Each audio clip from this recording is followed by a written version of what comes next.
Hello guys, welcome back to my YouTube channel Sampa কিচেনের তরফ থেকে তোমাদেরকে অনেক অনেক স্বাগত। তো আজকের রেসিপিটা হচ্ছে জলপাইয়ের আচার। তো কিভাবে বানাবো তো চলো দেখাই।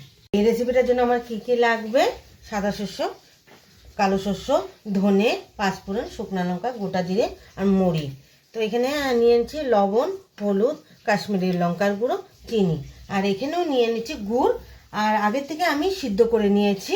এখন একটু ছুরির সাহায্যে এই জলপাইগুলো একটু চেড়ে চেড়ে চেড়ে দিব। এরকম করে সবগুলোই করে নেব। তো সব জলপাইগুলো চিড়ে নিয়েছি। তো এর মধ্যে দিয়ে দেব লবণ, হলুদ গুঁড়ো আর কাশ্মীরি লঙ্কা গুঁড়ো। ভালোভাবে মেখে টেকে নিই। তো মাখা হয়ে গেছে আমার। তো চলো এখন সব মশলাগুলো ভেজে নিই। তো গ্যাসটা জ্বালিয়ে ফ্যানটা বসিয়ে দিয়েছি। তো দিয়ে দেব প্রথমে শুকনো লঙ্কা,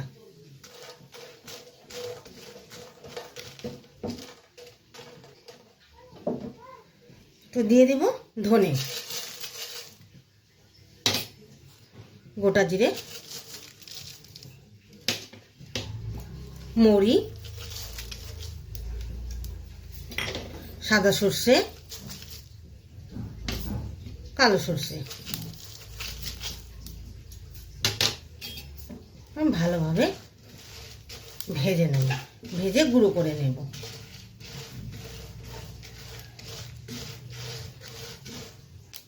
তো মশলাগুলো আমার ভাজা হয়ে গেছে, তাহলে নামিয়ে গুঁড়ো করে নেব।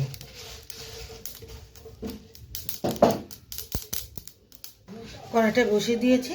তো দিয়ে দেব সর্ষের তেল।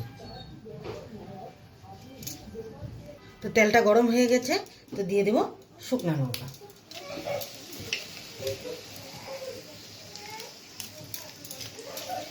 তো দিয়ে দেব পাঁচফোড়ন।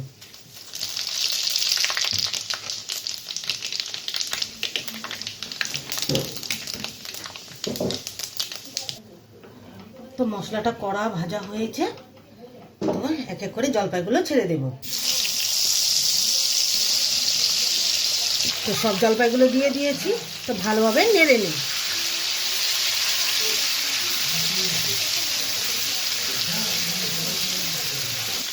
তা লবণটা দিয়ে দিই। আগে তো অল্প লবণ দিয়েছি মাখাতে, তো অল্প পরিমাণে লবণটা দিয়ে দিই।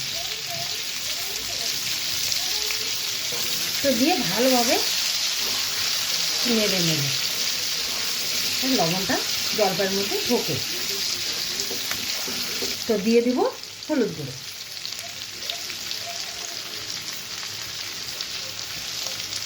তো এখন দিয়ে দেব গুড়টা দিয়ে দিলাম।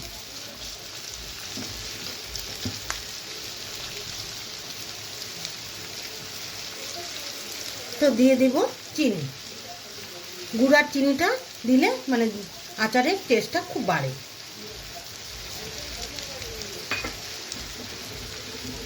আর অল্প দিয়ে দিব।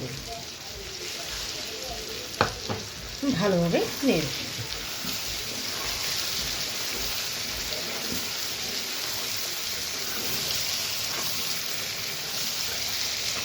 তো লো ফ্লেমে করে ঢেকে রাখি কিছুক্ষণের জন্য। তো ঢাকনাটা উঠিয়ে দিই। দেখো গুড় আর চিনিতে কীভাবে অ্যাডজাস্ট করছে। তো এখন ভাজা মশলাটা দিয়ে দিব।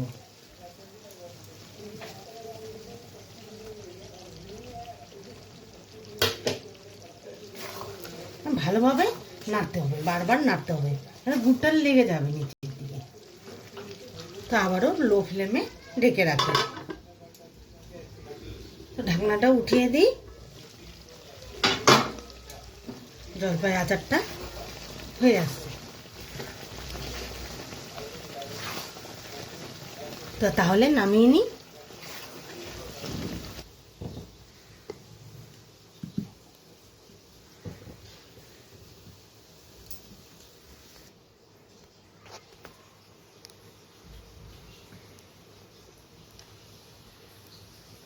তো এই আচারের রেসিপিটা কেমন লেগেছে অবশ্যই কিন্তু কমেন্টে জানাবে। আর লাইক, শেয়ার অ্যান্ড সাবস্ক্রাইব করতে একদম ভুলবে না। বাই।